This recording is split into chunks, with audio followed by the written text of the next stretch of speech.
How to import videos in Davinci Resolve. Hi everyone, welcome back to our channel. In this video, I'm going to walk you through the steps on how you can import videos into your Davinci Resolve.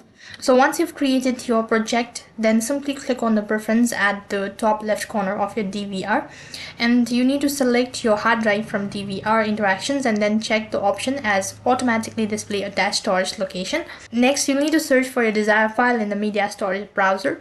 The viewer window will help you to preview all the section as well.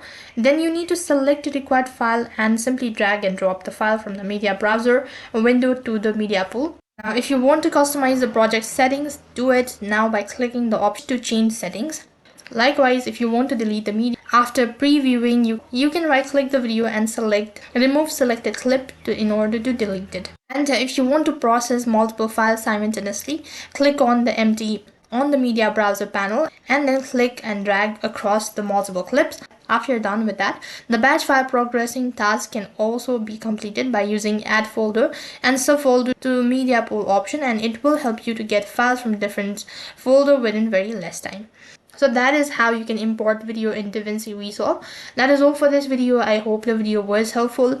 Make sure to like, share and subscribe to our channel. Thank you for watching. See you in the next video.